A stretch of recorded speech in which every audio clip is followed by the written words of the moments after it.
Namo tassa bhagavato arahato samma sambuddhassa. Namo tassa bhagavato arahato samma sambuddhassa. Namo tassa bhagavato arahato samma sambuddhassa. Buddhang Dhammang Sanghang Namasami.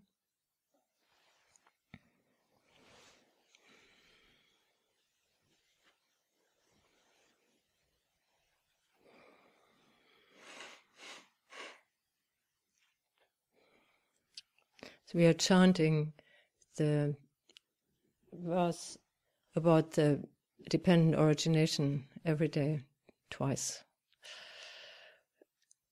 And it's very, I must say, it's very helpful. I really enjoy that.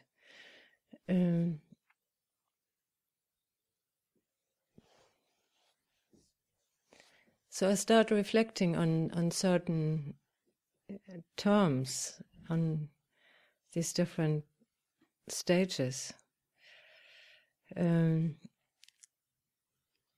I think from yesterday when Ajahn Amaro was, from his talk in the evening, I just stayed more with Salayatana. So we have Nama Rupa, Salayatana, Paso, and then Vedana. So Salayatana is usually translated as the sixfold sense base. So what is that?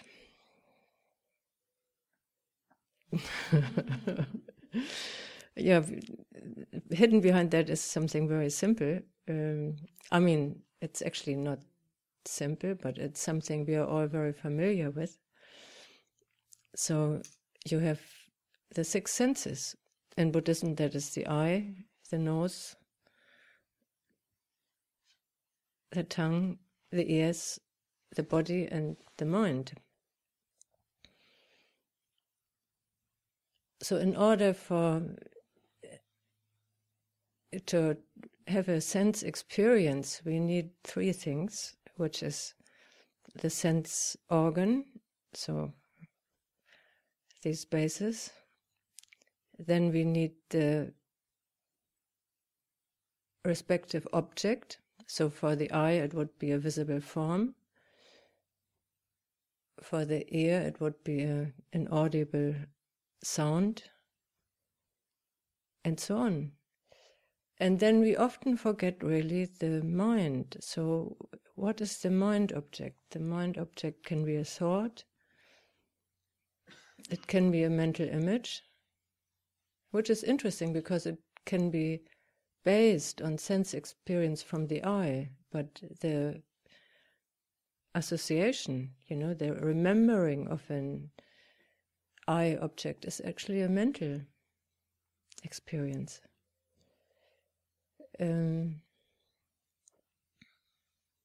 So we have the sense, the sense base, the sense object, and then the third element is the sense consciousness. So we have six sense consciousnesses, eye consciousness, and so on. So being born into a human body, it means that we have to deal with these six sense consciousnesses and all what the eye gets into contact to. So if we close our eyes, it seems as if there is no sense object, which is only partly true because you can still see with closed eyes. What you see is relative darkness, and when you move your hand, so if I move my hand now here, I can actually see a difference as a shadow, as if a shadow is moving through.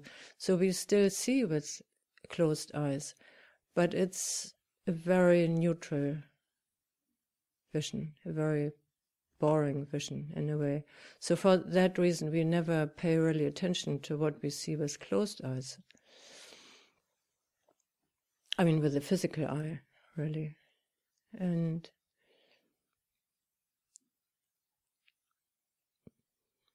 so, of course, when you're unconscious, you can't see either. When you sleep, you are still in these states where you can have mental images.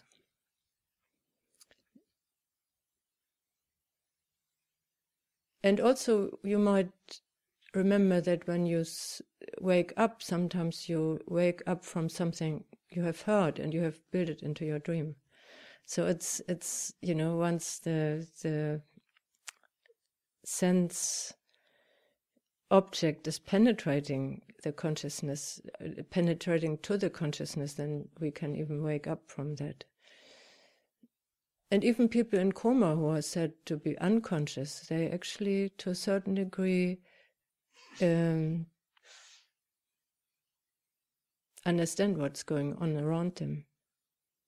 So people have made experience with coma patients. One incident I remember is I think Stephen Levine is writing about that, a coma patient, and he has this, Stephen Levine is visiting him, he's lying in hospital, and so he's visiting him, and he knows somehow that coma patients are not dead, they're not brain dead, so somehow they perceive something, although they don't respond. So he, knowing that or believing in that, he started reading things to this person or speaking with that person. And at some point he stopped reading and looked out of the window and saw a kingfisher flying by. And he was, oh, a kingfisher. And in that moment, the person who was in a coma got up, opened their eyes, looked out of the window, and fell back into the coma.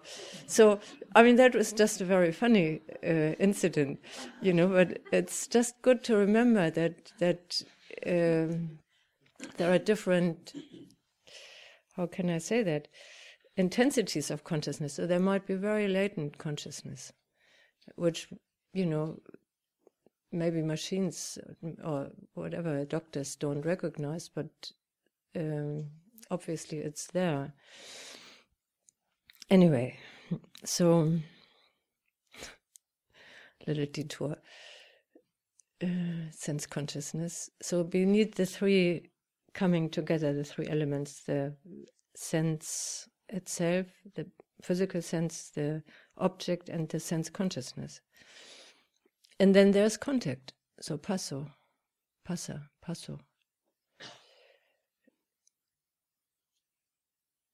So that's where we register what is happening. And then the next step is Vedana, feeling.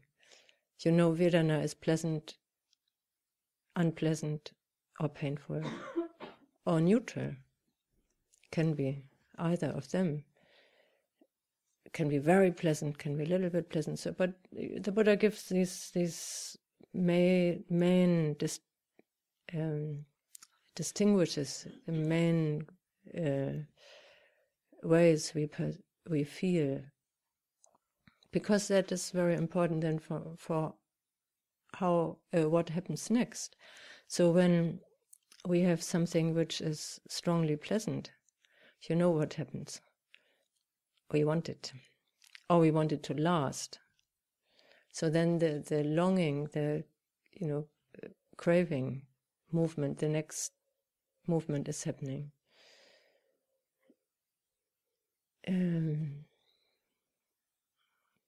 So that's very interesting. Then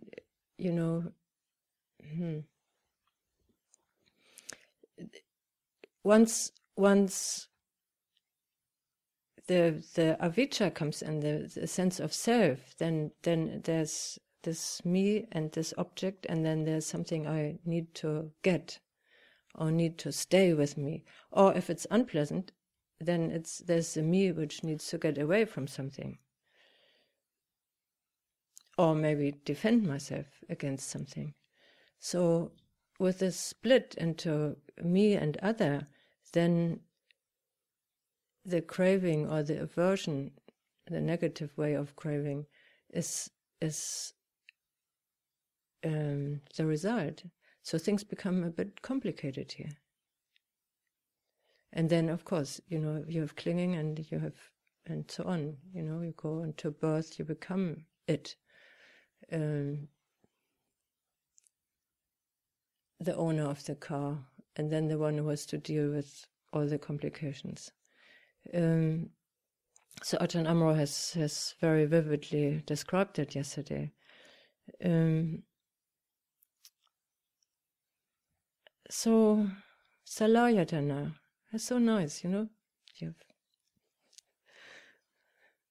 the sense, you have the sense object, you have the sense experience. Why can't we stay with that? There's the sutta, the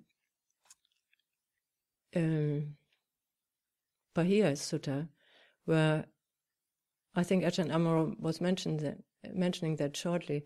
So Bahia is a ascetic, a quite achieved ascetic, who thinks sometimes he's even enlightened, but somehow he has a kind of connection with an Arahant friend, and somehow in meditation he sometimes connects with him, and the Arahant friend told him, "You are not enlightened, you have to see the Buddha." So Bahia starts wandering and finds out where the Buddha is and reaches the place where the Buddha is, and it's just arms round time. So the Buddha is on arms round, and Bahia goes towards the Buddha and asks him to get a teaching. He says, "Life is short, please teach me." And the Buddha says, "No, Bahia, it's arms round time, come later." And so he asked 3 times, and when the Buddha is asked 3 times, he has to answer. So he gives him a very short teaching, and basically, shortly, it is, Bahia, this is how you should train yourself. In the scene, there's merely the scene. In the heard, there's merely the heard. In the sensed, there's merely the sensed, and in the cognized, there's merely the cognized. Thus you should train yourself. And if you train yourself, Bahia, in this, then in the scene and in the, heard, whatever, you will not be in there. You will not be. Oh, it's very kind of difficult English for me. You will not be within. You will not be through that. You will not be. You will be either neither here nor there nor in between. Thus, that is the end of suffering. And so, okay, so in the scene there's merely the scene, so then there's no me seeing something and having to react. So it just stays with the pure seeing or hearing or sensing, which can be, smelling, tasting or touching, and mere cognizing. So that's liberation. It could be so easy.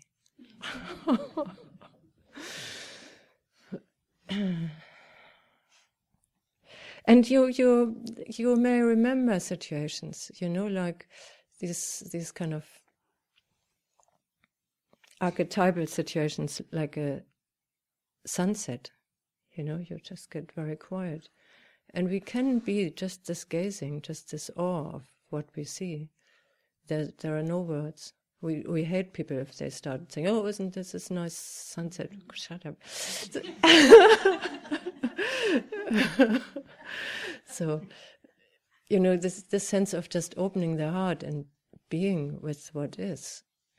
And, and you can mess it up by making photos because then in that moment you try to fix it, you try to conserve it and show it your friends later. So, and nothing is more boring than seeing slides of sunsets and hearing somebody, oh, and then we were there, and look, this beautiful sunset.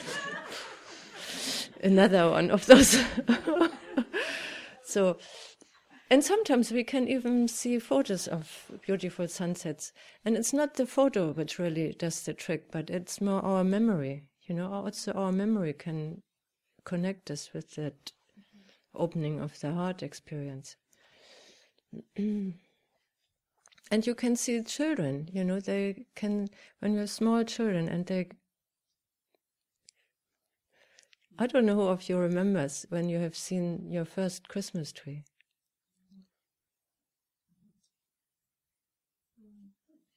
It's wordless.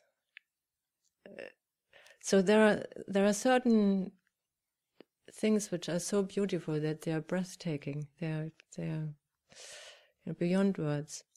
So we have this sensing, but then we start talking about it. Then we want to have it again. So every Christmas, and then you don't have that awe-inspiring experience. You may have the memory, So Ajahn Sumedho is speaking about intuitive awareness. So intuitive awareness, which is just aware of the way things are without thinking about it, without making anything out of it. Or Ajahn Chah was saying, listen, don't listen with your ears, listen with your heart. So there's an, all-embracing seeing, where you are not the seer, where seeing is just happening. In the seeing, there's merely the seeing, the seen.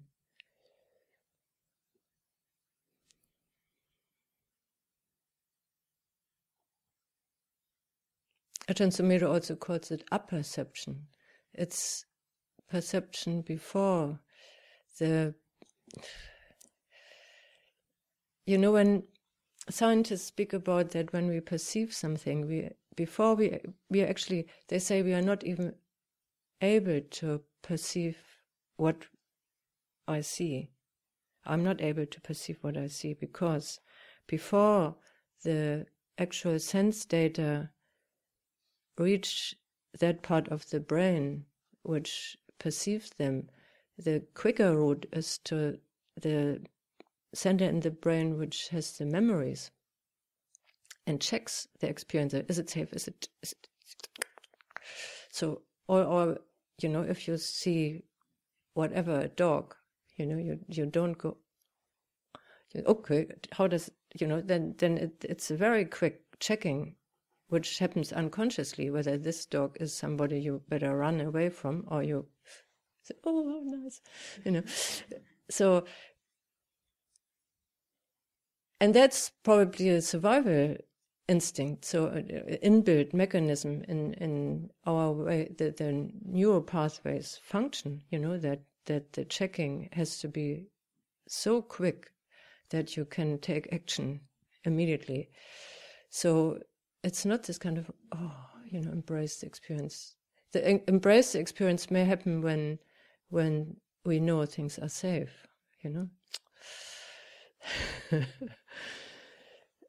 So, scientists say you can't even perceive things without the checking. And I think probably they haven't studied meditators enough. It might be possible that they, I think, change their view if they would know more about meditation, where direct experience, we actually train ourselves in direct experience. So if you have done your bit of samatha meditation, calming the mind, and then you open up to what is, and just allow it to come and to go, arise and pass. That's actually where this intuitive awareness is working. And often we don't stay just open and let it come and go. We kind of hook in, and it triggers memories, associations, and then we start thinking and creating situations in our minds. And that's the kind of daydreaming we can fall into in meditation. So, and that's actually very good if that happens, because you can study that. You can become conscious of it, aware of it, and you can study that, because that is what happens so much in everyday life, where we wind ourselves up with these inner comments, oh God, this person again, God, I know that.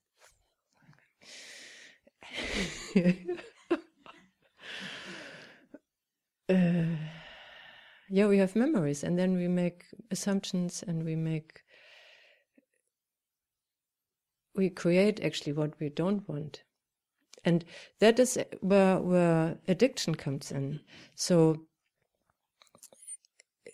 Ajahn Amaro was combining, the theme addiction with Paticca Samuppada, because Paticca Samuppada is such a good system where you can really see how addiction is created. And maybe I speak a little bit about the chemistry of addiction, because that may explain why addiction is so hard to overcome, even addiction to emotions and thoughts. So I don't want to make it too complicated. So science clearly says that every thought has its own chemical which is released in the body as soon as you start thinking this thought. So every thought has its own chemical footprint or concoction, or these chemicals are peptides, are neurotransmitters, and are hormones. So they are created in our glands, in our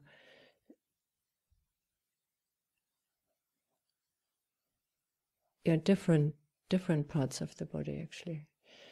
Anyway, I don't want to make it too complicated.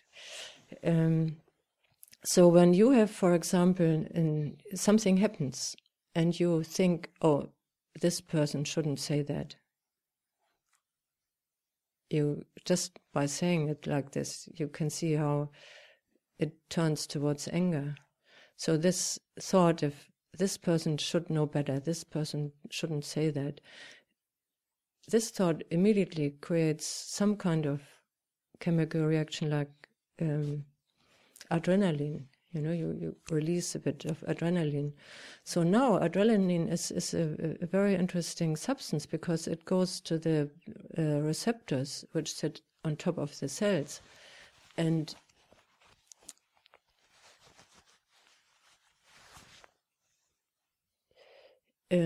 have a strong effect on it. So the receptors react in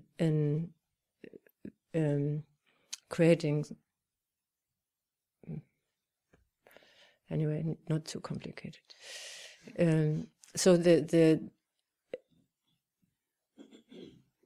DNA gets informed. So the nucleus on the cell gets informed and reacts to that.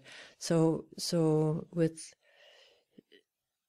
adrenaline is such an aggressive substance that it does.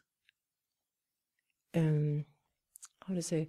The receptors get high on it, so they want more of it. And then if they get too much, they actually get damaged, and then they don't function any longer.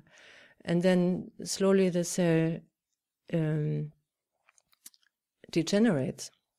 So when we have lots of adrenaline coming in, it actually creates weakness and degeneration in the body. And yet, if we have these feelings of anger again and again, what happens is that the body has a homeostasis system where things which happen quite often, we get used to them, and that they get integrated into what is the inner balance, the physical balance. And so when somebody is used to have adrenaline very often, if they have a too peaceful time, that means they have a bad time. So the body starts like a drug addict, starts saying, where's my stuff? Where's my stuff? And then, sends signals to the brain, here, come on, where are the angry thoughts? And even it's really where the limbic system, the emotional brain, is kind of running the show suddenly, so that even although you might be a good meditator and Buddhist, and no, I don't want to create angry thoughts any longer, but if you are used to have angry thoughts, your glands will tell you to produce these adrenaline, basically. And if you don't, they even produce the adrenaline on their own, and that creates the angry thoughts. So you can sit in a completely peaceful environment and you get these angry thoughts suddenly, and you don't know where they come from, because there's actually nothing which makes you angry in this situation. So, or they, if that happens in meditation, it's fairly safe. But imagine you speak with somebody and that person tries to kind of calm you down, and you have this kind of so you will find a reason why this person is wrong, and you will tell them, because that makes you utterly the body happy, basically. In the mind you might afterwards, oh God, I did it again and I don't want it, So this is how it happens again and again, and we just beat ourselves up because we don't really understand why this could happen again. So I say that because these mechanisms are active in meditation as well, and you might want to concentrate on the breath, yes, beginning and end, and really. And then shut up. And basically what we do, we blame ourselves. So if we are addicted to blame, we do it to ourselves. If we are addicted to, let's say, depression, oh God, I can't do it. So it's the same. And so it's just a program. It's a loop. It's really a loop. And so how do we break through that? I mean, the Buddha said, there are two ways suffering ripens. So one is we fight against it, or we try to get away from it. And the other one is to acknowledge it and become interested in it, and trying to have faith that accepting it, following the teachings of the Buddha, actually help us going beyond suffering. So you have the normal way and you have the faith way. So if we start to do meditation in the normal way, and kind of I beat my anger down, I beat my whatever down, that's taking the wrong step, I believe, because we just reaffirm the old addiction again. So the seeing the way it is, trying to see that this is impersonal, it's actually a physical reaction, helps to decharge, to see that when I fight against it or try to get away from it, that will increase the suffering, the second noble truth. So what I can do is yes, that's the way it is. Can I accept that? Can I make peace with that? Can I stay with that? And that sounds like you do nothing, but you actually do a huge step forward. You really make a difference. So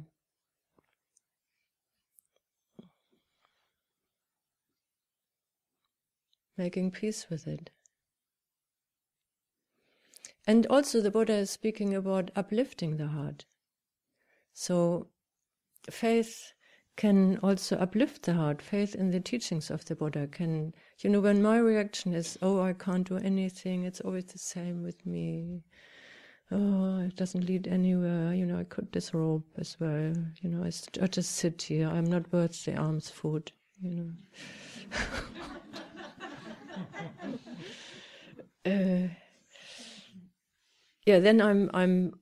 I make myself victim, to these hormones and peptides and whatever. So knowing that, I can, how do I increase faith?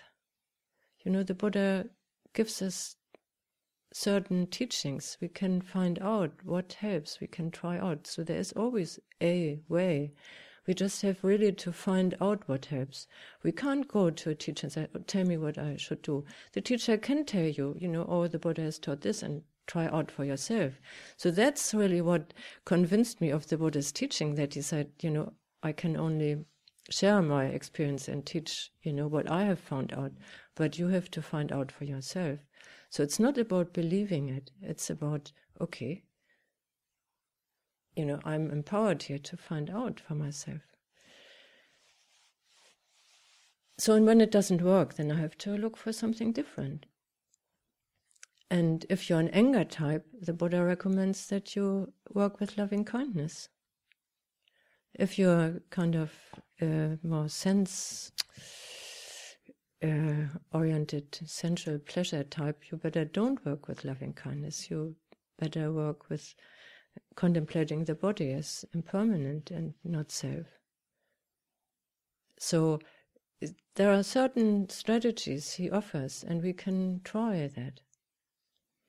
And I would like to share just a few things which I find helpful.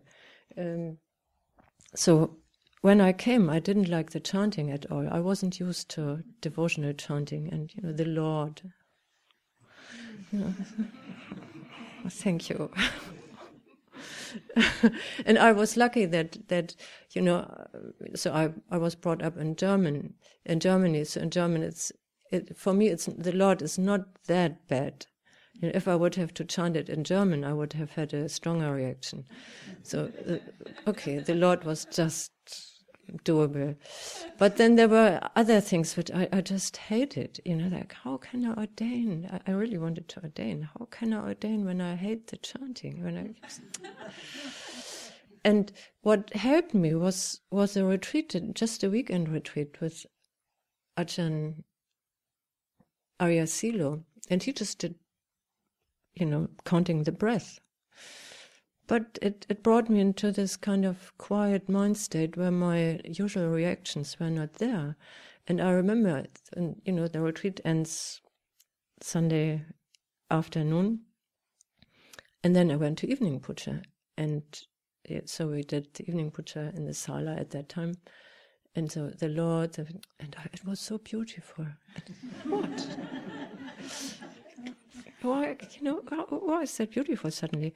And I realized that my mind was so calm that my usual reactions were not there. So I thought, oh God, now I can ordain. And I mean, my reactions came back, but I didn't believe in them any longer, because I had experienced that they are just reactions, So I was really grateful for that retreat. So devotional chanting, I mean, now I have good days and bad days, but usually the chanting really uplifts me. And especially when the days are bad. We have that also as monastics. We have our difficult days. And the chanting really puts me back into place, because it's not so much just the chanting, it's also that I see if I just fill my mind with positive aspirations, it makes a difference. So that is the empowerment, and then I can sit in meditation and it goes like, oh God, this person again, I'm living here in the monastery because I want to give something. And then somebody comes and, okay, stop. If I think like this, there's actually quite some pain inside. So do I want to continue creating this pain? Not good, not good for my heart, not good for the chemistry. No, I don't want to do that. So, okay, what can I do? Okay, so that person may have, I'm thinking about, I'm complaining about, may have some attitudes which I don't like, but maybe I look at that person from a different angle. They might also have attitudes which are actually very beautiful. Can I bring up a few of them? Well, sometimes I can really feel my resistance then, how I hold on to the resistance, because there's some kind of gratification in it. So, okay, then I make it my practice really to remember the good things this person is doing. And it's, yes, it's actually quite good. So it's a little work, and it's very interesting work, because I can experience the holding onto something, and the sense of how my sense of self increases actually, when I don't like something. So that's very interesting. And so I made it sometimes my practice to write little notes to somebody whom I found difficult and say, I really appreciated that you came to the chanting today, because I felt supported by your chanting. But sometimes we are only few. And that person received a note, and that's strange that she writes a positive thing to me. Because you get, over the time, you get really into, oh, I don't like that person, and that person, oh, she doesn't like me. So I really made it a practice to find something beautiful and to write notes. And suddenly I got these positive notes back from that person. So something really happened in the way we were meeting. And so we can do it,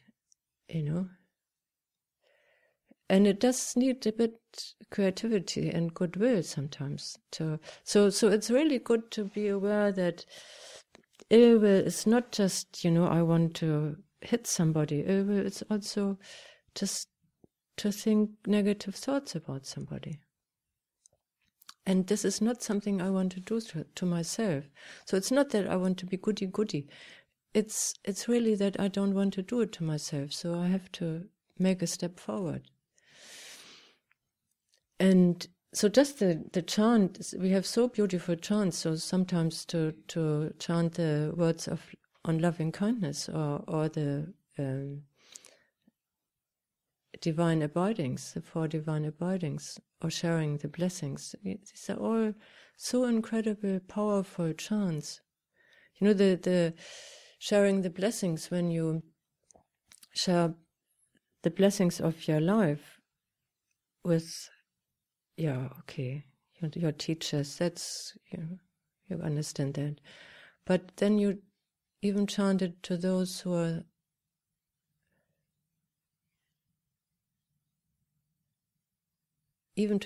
hostile,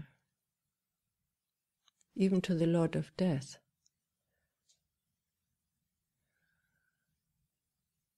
So that's powerful. You don't get hooked into, oh God, you actually have the strength to give them something. We have that sometimes, here you get sometimes very sensitive. And then, that person, bad energy, so better go. Or you sit in your room and suddenly something comes, sits on you, and God, they say there are spirits around. You can have a sleepless night. And I don't know whether they are or whether it's just imagination, but you don't know. So what I do is, if I have a strong feeling of there's something here, I actually make a deal with them. I say, please don't disturb me. I do my meditation practice here. And I'm willing to share my merits with you, so you better don't disturb me, and you will get the good results. And it works. I mean, for me. And the modern night chanting, the sharing of blessings. So I really encourage you to use the opportunities which, are provided in this tradition, and experiment with them and see how they work. I mean, I remember Ajahn Vadiro said, I don't know whether they work, but at least I have a good feeling if I do it, so they work on me. And I thought, that's a good way to put it, because I was brought up so much, down to earth, no nonsense. So all this kind of blessing and everything you have to believe in. I just didn't want to do that. And I remember, some of you may know Bart and Marion. So Bart and Marion were supposed to be here for the winter retreat, and Marion couldn't come, or she would come a week earlier because she was leading a hospice in San Francisco, a spiritual Zen hospice. And they had difficulties, and they had a board meeting, and it was about something really important,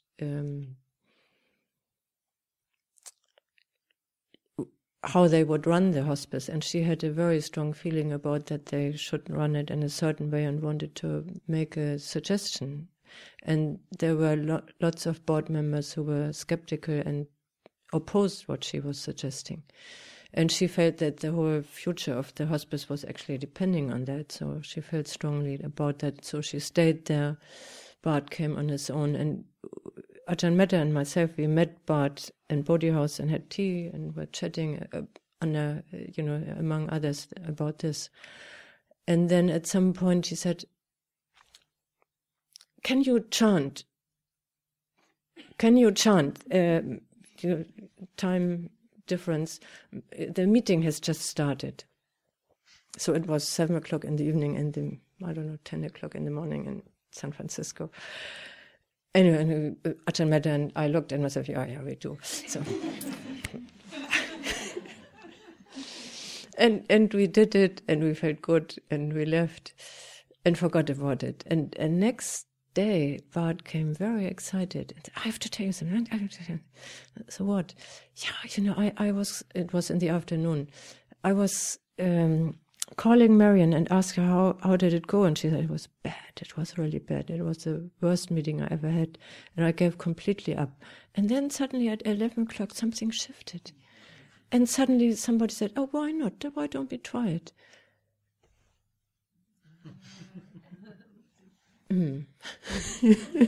So I don't know. I don't take it for granted, but obviously there are things which happen which are beyond what we imagine. And so,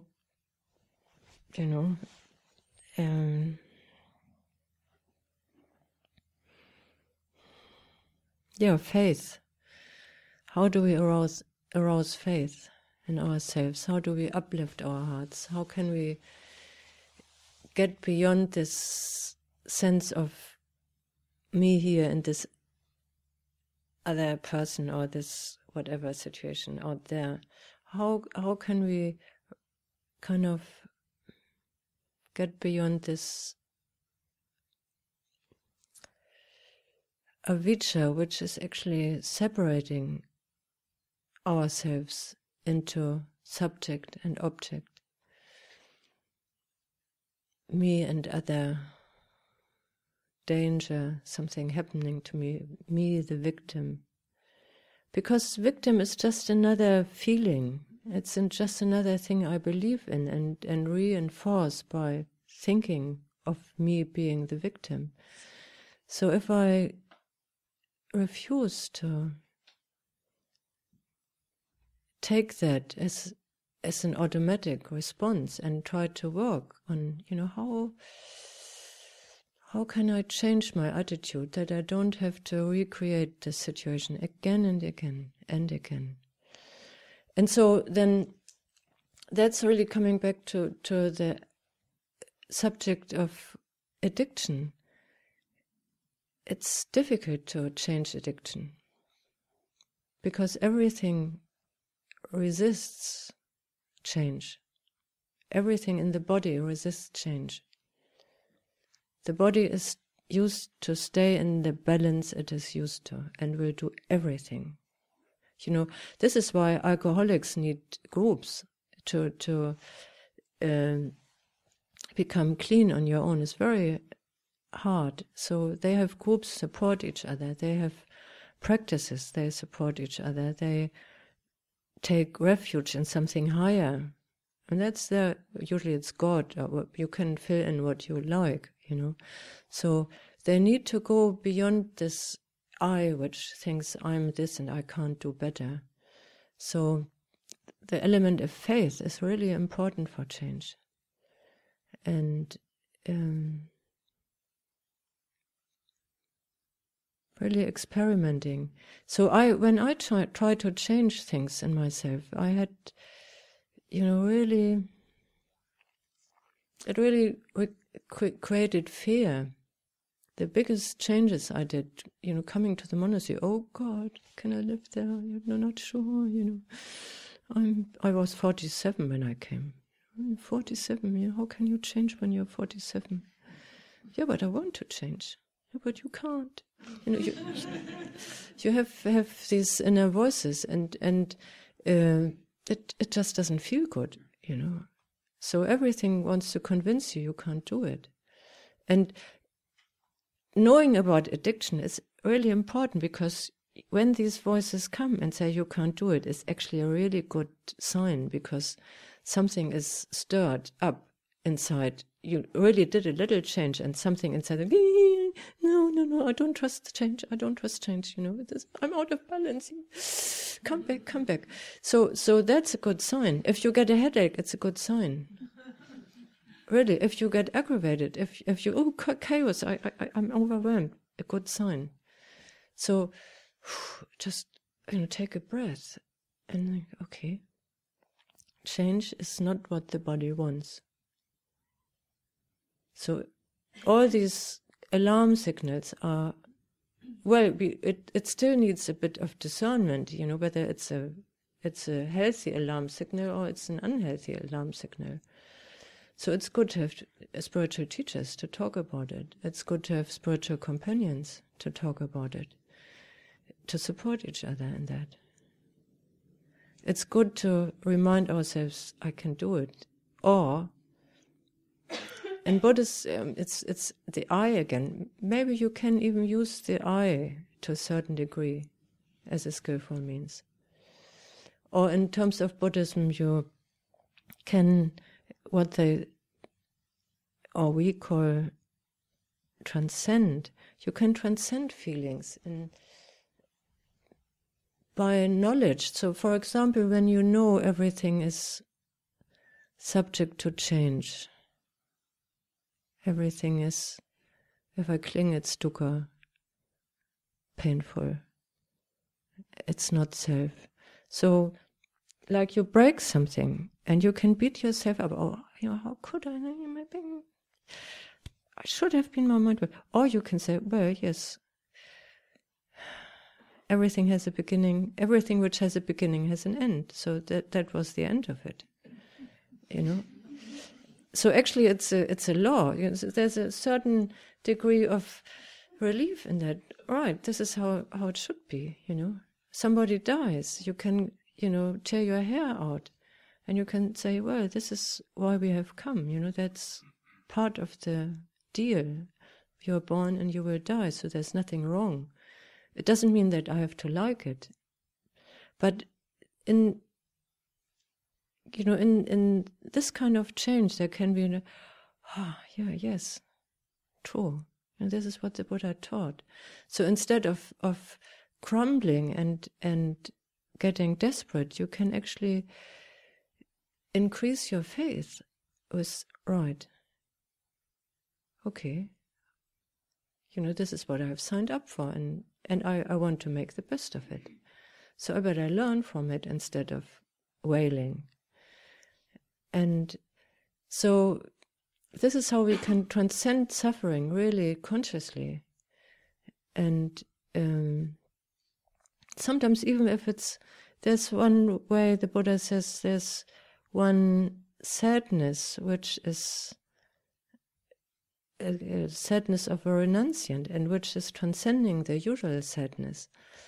And that is when you realize, something is happening and you are still sad, then you can inspire yourself in saying, oh, look, this loss is something which I find hard to bear with. If I would just be, like the awakened ones.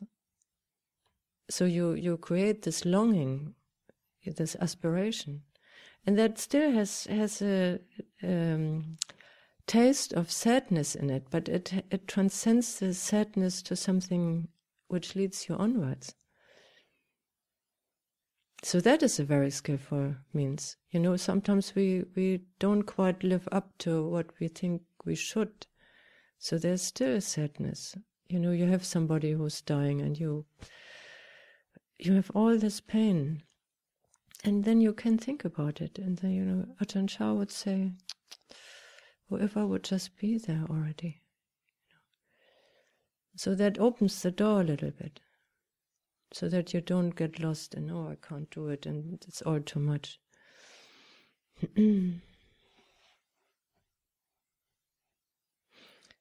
So, I offer that for your reflection.